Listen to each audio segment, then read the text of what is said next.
पहा नवीन एपिसोड्स एकदम add free. हे सगळं तुझ्या कावेरी आजीने केलं। अनामिका, तुम्ही दोघेही ना भोळ्या आहात। तुम्हाला माहित नाहीये जग काय असतं ते। प्रेम आहे म्हणे याचं। प्रेम काय आज असतं उद्या नसतं। माझं म्हातारीचं कोणी ऐकेल तर? तुझ्या वेळेलाही मी सांगितलं होतं, लग्न करताना घर बघून आणि मुलाची आर्थिक स्थिती बघून करायचं असतं। नाही ऐकलंस, परिणाम काय झाले ते तू पाहिलंच। आत्ताही तू पुन्हा तेच केलंस। या मुलाची आर्थिक स्थिती काय आहे ते न बघता थेट होकार देऊन मोकळी झालीस। पण हे लोक हुशार ग, यांनी चांगलं श्रीमंत सासर मिळवलं आणि सोबत वर एक भोळी सासू आणि ही गोड बोलून फसवता येईल अशी सून मिळवली। उद्या जर काय कमी जास्त झालं ना तर आपण फसवले जाऊ, कळतंय का तुला? आई प्लीज, सगळीच माणसं अशी नसतात आणि आपण काही कुठल्या कंपनीचा डील करत नाही आहोत। व्यवहार नाही हा, नाती जोडतोय ग आपण। नुसतं बोलायला ही वाक्य छान आहेत ग। मग सोड ना, तुला माहितीये ती कशी आहे, काही ना काहीतरी असं करतच राहणार आहे। नील, पण तुला माहिती होतं ना आजी कशी आहे, तरी जेव्हा म्हटली सही कर तेव्हा तू सही केलीस का? कारण मला तुझ्या पैशात इंटरेस्ट नाहीये राधा। मला माहितीये ते नील, पण हे सिद्ध करायला तुला कुठल्या तरी फालतू कागदावरती सही करायची गरजच नाहीये। मुळात तुला नातं प्रेमाचं आहे, माझा खरंच विश्वास आहे तुझ्यावर।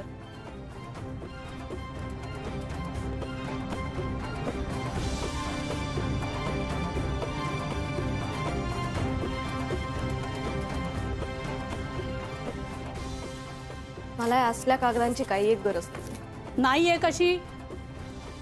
उद्या घटस्फोट झाला तर? आजी, आमचं लग्न आहे आता। तू काय बोलतेस? अगं आजी आहेस ना माझी तू, मग नातं कसं टिकवायचं असतं हे सांगणं एक्सपेक्टेड आहेस ना तू। नातं मोडायच्या कसल्या गप्पा करतेस? आणि माझं आणि नीलचं नातं इतकंही वीक नाहीये ग, ते सुरू करायच्या आधीच तुटायची भीती वाटावी। मला खात्री आहे मी आणि नील कायम एकत्र असणार आहोत। नील, तुझा विश्वास आहे माझ्यावर? हो। आणि समज जर मी तुला उद्या असं अचानक म्हटले की मला बोर झालायस, कंटाळा आलाय तुझा, निघून जा इकडनं, तर काय करशील? आईस्क्रीम ऑर्डर करेन। आणि जर आपली खूप भांडणं झाली तर? पाणीपुरी। आपली भांडणं झाली असतील ना, मग कशी खाणार पाणीपुरी? एकमेकांशी न बोलताच खायची, भांडत भांडत। का सही केलीस यार? कारण मला तुझ्याशी लग्न करायचंय राधा। त्यासाठी मी कोणाच्याही किती अटी मान्य करायला तयार आहे। तुझे हवे तेवढे नखरे सहन करायला तयार आहे। मला माहिती आहे हा संसार वगैरे आपल्याला अवघड जाईल, पण मलाही याची भीती आहे। कुठेतरी खात्री वाटते की आपल्याला जमेल हे। तू सोबत असशील तर काही जमेल मला। तू अशीच साथ दिलीस ना तर मी काहीही करायला तयार आहे। अरे इतकं प्रेम करता मग रडताय कशाला? मॅड मुलगा रडवतो यार मला। एक तर मेहंदी लावून ठेवली, त्याला डोळे पण नाही पुसता येते, नाक पण वाहता येते।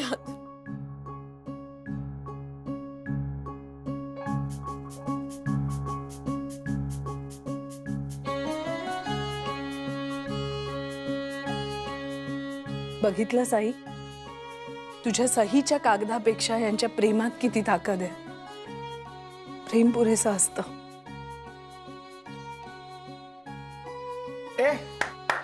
अरे अशा अर्धवट मेंद्या काढून काय लग्नाला तुम्ही तयार होणार आहात का? चला चला चला चला, तुमची प्लेलिस्ट परत एकदा लावतो।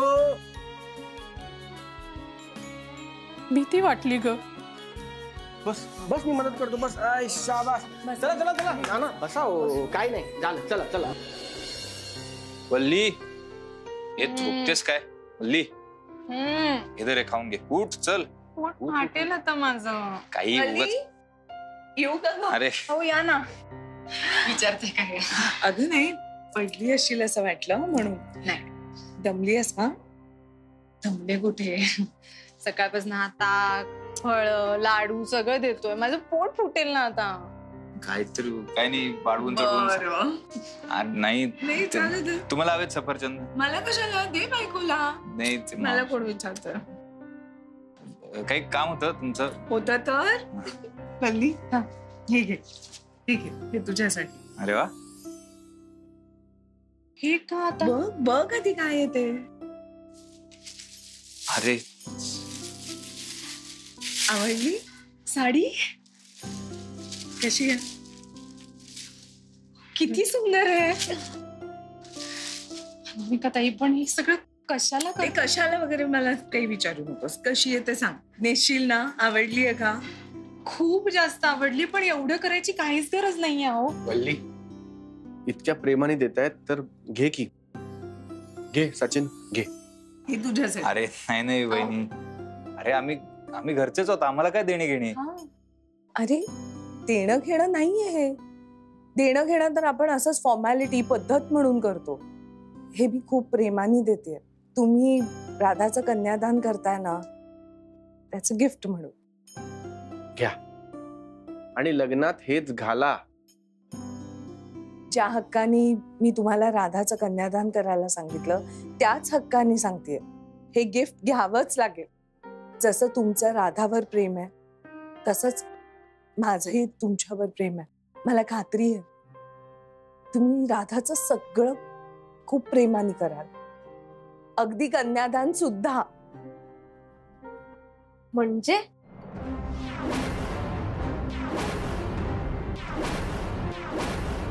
नाही, एक सेकंद. मी असं ऐकलं की सचिन दादा आणि वल्लीताई माझं कन्यादान करतायत. बरोबर ऐकलं का? मम्मा मला खरंच सांग, हे खरं आहे? राधे, आपण जरा बसून बोलूया का? म्हणजे हे खरंय आणि तुम्हा सगळ्यांना हे माहिती होतं इथे माझं लग्न आहे आणि मलाच काही माहित नाहीये काय ठरतंय, काय चालू आहे, हो ना? राधे, हे बघ, आम्ही असं काही ठरवून करत नाही आहोत. म्हणजे इतके दिवस तू माझं कन्यादान करणार आहेस हे जे मी समजून चालत होते ते खोटं होतं आणि तुम्हाला कुणालाच मला सांगावं असं नाही वाटलं असं? अरे मला कोणी सांगेल का की माझ्याच लग्नात माझी मम्मा कन्यादान का नाही करत आहे माझं? मम्मा आत्ताच सांगते, मला बाकी काही माहित नाही, पण हे मला चालणार नाहीये. राधा, त्या सगळं प्रेमाने किंवा आनंदाने करतायत का ग? त्यांनाही त्रास होतोय, पण त्यांचा नाईलाज आहे. आणि हा काय नाईलाज होता नेमका? हे बघ राधा, हा निर्णय घेताना मला खूप त्रास झालाय. आता जर का तू हट्टीपणा करणार असशील तर मला अजून त्रास होईल. अगं हे सगळं आता ऐकून मलाही त्रास झालाय आणि तुला इतकाच त्रास होत असेल तर कर ना माझं कन्यादान. आणि कोण येऊन बोलतंय तुला मला सांग, मी बोलते त्यांच्याशी. राधे अगं असं काही नाहीये, असा काही प्रॉब्लेम नाहीये. सचिन आणि वल्ली तुझ्यावर किती प्रेम करतात, ते छान करतील तुझं सगळं. अनामिका ताई, मी काय म्हणते, राधाला जर पटत नसेल तर ठीक आहे, जाऊ दे ना. नाही, तिच्या पटण्या न पटण्याचा प्रश्नच नाही. अगं ही जबाबदारी घेऊन हे एवढं सगळं करून तुम्ही माझ्यावरचं किती मोठं ओझं कमी केलं तुम्हाला माहितीये का? नाही, पण लग्न तिचं आहे ना वहिनी, तिच्या मनासारखंच झालं पाहिजे सगळं. तिला नसेल आवडलं. नाही दादा, एक मिनिट. मला तुझ्याशी किंवा ताईशी काहीच प्रॉब्लेम नाहीये. म्हणजे तुम्ही कन्यादान करताय हा प्रॉब्लेमच नाहीये, ती का करत नाहीये ना हा माझा issue. I don't get it. मला लहानाचं मोठं तिने एकटीने केलं, माझं शिक्षण केलं, शाळेत घातलं, डबे केले माझ्यासाठी, गुडघे फुटले तेव्हा तिने मलमपट्टी केली माझी. ती माझी फक्त मम्मा नाहीये, माझी मैत्रीण आहे, माझी टीचर आहे, माझी गाईड आहे, माझी partner in crime, best friend आहे ती माझी. तिने सगळं केलंय आतापर्यंत माझ्यासाठी आणि आजच्या महत्वाच्या दिवशी तिने माझं कन्यादान नाही करायचं का म्हणून मला बाबा नाही? अरे आहे ना मला बाबा, ठीक आहे, आहे ना माझा बाबा. आजपर्यंत माझ्या मम्माची ड्युटी तिने निभावली आहे आणि माझ्या बाबाची ड्युटी तिने निभावली आहे. आजपर्यंत फक्त तिने एकटीने सांभाळलंय मला. त्यामुळे माझं कन्यादानही मम्मा तू एकटीनेच करायचंस. का माघार घेते सगळं? कारण तुझ्या लग्नात कसलंही विघ्न येऊ नये, कुठलेही भांडण तंटे होऊ नयेत, सगळं शांतपणे पार पडावं असं वाटतंय मला. सगळ्यांनी सुखी असावं, समाधानी असावं, आनंदी असावं असं वाटतंय राधा. या सगळ्या समाधानी माणसांमध्ये जर माझी मम्माच आनंदी नसेल तर मी आनंदी कशी राहणार आहे अगं?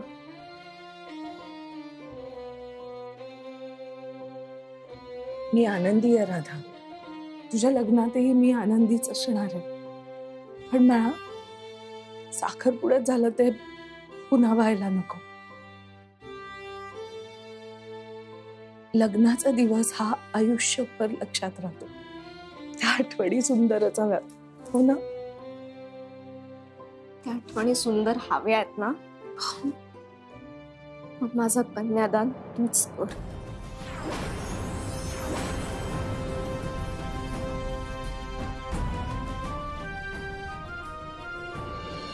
पटे, मला काही एक ऐकायचं नाही तुझं. जे काय असेल ना तिला जाऊन समजव. अगं मी केला नाही का तो प्रयत्न? मी केला, पण उपयोग शून्य. तुझी आई एक नंबरची हट्टी आहे. मी तिचीच मुलगी नाही, मला माहिती आहे, पण म्हणून माझं पण ना तेच चाललंय ना. एकदा तुला समजाव, एकदा त्यांना समजाव, एकदा त्यांना समजाव, एकदा तुला समजाव. म्हणजे मी एवढाच प्रयत्न करतोय. मला काय वाटतंय की अगदी लग्न तोंडावर आले तर तुम्ही दोघींनी एकमेकांशी भांडत बसायला नको ना. करेक्ट, असं हवंय ना तुला. मग तिला सांग कन्यादान करायला, म्हणजे मी नाही भांडणार. मुळात ना तिला आनंद मिळावा म्हणून तिला तो कन्यादानाचा हक्क मिळावा अशी इच्छा आहे माझी. त्यात काय चुकलं माझं? अगं मग तू मिळवून दे ना तिला तिचा हक्क. मी तर म्हणतो तू जा आणि तू बोल नीलशी. तो काय चांगला मुलगा आहे, समजूतदार मुलगा आहे, तो बोलेल नानांशी. फार फार तर काय होईल, नानांना ते पटणार नाही. नाना चिडतील, नाना आणि नील मध्ये थोडीशी भांडण होतील, त्या नवरा बायकोंमध्ये थोडी भांडण होतील, पण आपल्याला काय फरक पडतो? आपल्या मनासारखं होईल. जास्तीत जास्त काय होईल अगं? नाना नीलला म्हणतील की तू कायमचं पुण्यात जाऊन राहतो. नील असंही आत्ता पुण्यातच राहतोय, काय फरक पडतो? नाही राहिला तो आई बाबांबरोबर, नाही राहिलीस तू लग्नानंतर तुझ्या सासू सासऱ्यांबरोबर, काय फरक पडतो? तेवढ्या लग्न थोडी मोडणार आहे राधा. मी म्हणतो तू असंच कर. आणि काय आपल्याला जे वाटतंय आपल्या मनासारखं सगळं होईल की नाही, पण त्यांच्या मनासारखं होईल की नाही आपल्याला काय फरक पडतो? त्यांच्या इच्छा मानल्या गेल्या काय, न मानल्या गेल्या काय, त्यांच्या मनासारखं झालं काय, न झालं काय, आपल्याला काही फरक पडत नाही बेटा. नील समजूतदार मुलगा आहे. बोल, तू आत्ता जाऊन बोल नीलशी. तू गिल्ट देतोस ना मला? नाही राधा, फक्त तुला गिल्ट यावं असं तू वागतेस आणि त्याची तुला गिल्ट येत नाहीये एवढी जाणीव करून देतोय. सॉरी म्हणू नकोस. फक्त एकदा तुझ्या मम्माच्या मनाचा विचार कर. तेच करते ना, तिच्या आनंदासाठी तिला हक्क मिळावा म्हणूनच हट्ट करतेय. काहीही झालं तरी माझ्या मुलीच्या लग्नात कन्यादान मीच करणार, हा झाला मिस अनामिकांचा हट्ट. पण काहीही झालं तरी माझ्या मुलीचं लग्न सुरळीतपणे पार पाडावं, त्याच्यात कोणतंही विघ्न येऊ नये, सगळ्यांनी सुखी समाधानी आनंदी घरी जावं, ही झाली एका आईची इच्छा. मला असं वाटतं राधा, आपण त्या इच्छेचा मान राखायला हवा. पण मग मी आतापर्यंत जे काही म्हणत होते ते चुकीचं आहे का? तुझा वेगळा हट्ट आहे ना सतत बरोबर असण्याचं. नात्यामध्ये ना असं चूक आणि बरोबर असं नसतं राधा. तू मोठी होशील, संसार करशील, हळूहळू तुझ्या लक्षात येईल नात्यांमध्ये 2+2=4 हे लॉजिकच वर्क होत नाही. कारण अनेकदा असं होतं की आपण आर्ग्युमेंट जिंकतो आणि नातं गमावून बसतो. उद्या नील बरोबर एखादा वाद होईल, एखादं भांडण होईल. वाद म्हणून जर तू तो जिंकलीस तर त्याचा आनंद तुला होईल, पण त्या क्षणी तू नीलला थोडंसं गमावलेलं असशील राधा. आपल्या लोकांमध्ये, आपल्या माणसांमध्ये वावरताना आपण काहीतरी बरोबर आहे सिद्ध करू शकतो, पण त्यासाठी आपल्या माणसांच्या चुका पोटात न घालणं ही आपली मोठी चूक असते राधा. नात्यांना ठोकताळे नसतात बेटा, आणि ते लावू नये. जर कोणी नात्याला ठोकताळे लावले, त्याचा हिशोब ठेवला, 2+2=4, तुझे गुण किती, माझे गुण किती, हे केलं ना तर आयुष्यामध्ये माणूस जिंकेल बेटा, पण नात्यांमध्ये तो हरेल. पण मग सचिन दादा आणि वल्लीताईला मी कन्यादान करायला हो म्हटले तर मम्माला त्याचा त्रास नाही का होणार? आणि जर तू मम्माला कन्यादान करायला लावलंस तर ते नीलला, त्याच्या नानांना आवडणार नाही. नीलच्या नानांना त्याचा त्रास होईल, त्यांच्या नातेवाईकांमध्ये त्यांना तोंड दाखवता येणार नाही, मग ते नाराज होतील, दुःखी होतील. ते चालेल आपल्याला राधा? अशा विधीचा, अशा सोहळ्याचा आनंद तुला घेता येईल बेटा? तुझ्याकडे प्रत्येक गोष्टीचं कसं सोल्युशन असतं प्रत्येक वेळेला? पट्या, तू नंतर पण असाच असशील ना रे. नाही तर बघ ना, मला असं कोण समजवणार. मी कुठे जातोय राधा, मी इथेच आहे. आणि तूही कुठे जातेस? तू कुटुंब वाढवतेस, बदलत नाहीयेस. आय होप असं होईल. नाही, आपोआप नाही होणार राधा. कुठलीही गोष्ट आपोआप होत नाही बेटा, ते आपल्याला करायला लागते. Especially relationships. तुझं लग्न अगदी तोंडावर आलंय म्हणून सांगतो मी तुला. कुठलंही नातं आपोआप वर्क होत नाही राधा. कुठलंही घर एकत्र आपोआप टिकून राहत नाही. त्या नात्यावर रोज काम करावं लागतं. त्या नात्याला रोज काहीतरी द्यावं लागतं. त्या नात्याकडनं रोज काहीतरी शिकावं लागतं. त्या घरासाठी रोज त्याग करावा लागतो. आयुष्यभर त्याग करावा लागतो. आणि मग ते नातं तुमचं होतं, मग ते घर तुमचं होतं. त्यात अनेक तडजोडी कराव्या लागतात.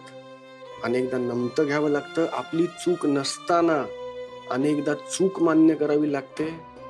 मान खाली घालावी लागते. ऐकून घ्यावं लागतं. माघार घ्यावी लागते. आणि हे सगळं हसऱ्या चेहऱ्याने, आनंदाने आणि मानाने करावं लागतं. सतत मी कशी बरोबर, सतत माझं काय म्हणणं, हे करण्यात नात्यांचं यश नाहीये बेटा. माझी माणसं कोण, माझ्या घरचे कोण, त्या सगळ्यांना समजावून घेऊन, त्या सगळ्यांची मोड बांधून, त्यांना एकत्र ठेवून, त्यांना आपल्या बरोबर पुढे घेऊन जाणं, हे आयुष्याचं खरं यश आहे. खूप पुस्तकी झालं का ग? जड जड झालं. माझा बाबा का नाही आहेस रे? कारण तुझी आई तुला पुरून उरते. त्यामुळे तीच तुझी आई आणि तीच तुझा बाबा. तुला दुसऱ्या कुठल्या बाबाची गरजच नाही. बरं, हे झालंय का सॉर्ट आउट? झालंय सॉर्ट आउट. नाही, कारण लग्नाची राहिलेली कामं ही यादी खूप मोठी आहे आणि त्याच्यात खरंच खरी खरी कामं राहिलीत, ती मला जाऊन करायची आहेत. तर नीट कर काम.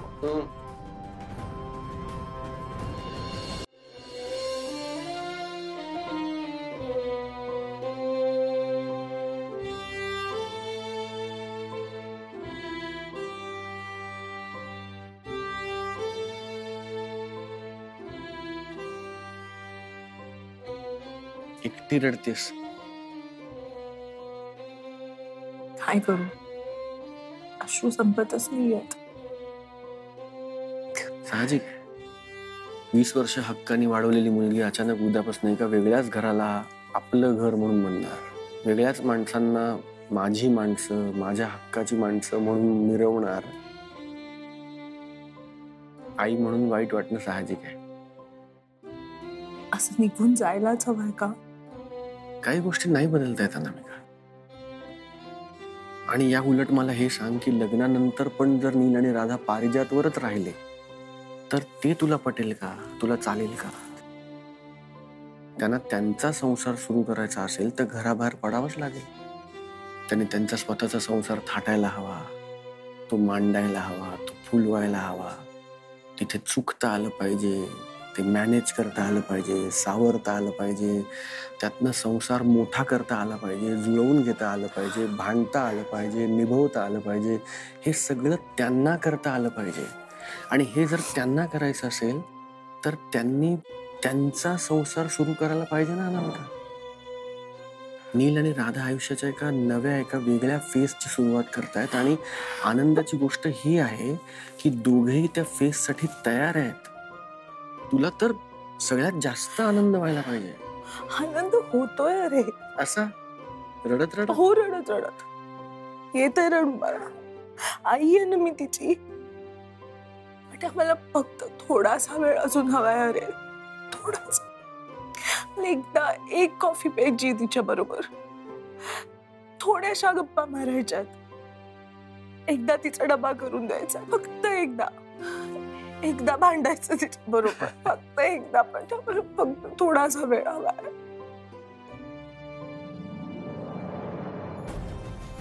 तुला माहितीये मावशी नेहमी म्हणते मुलीला सासर आपलं वाटण्यासाठी माहेर थोडंसं परकं वाटणं अत्यंत गरजेचं आहे. आणि मला पटतं तिचं म्हणणं.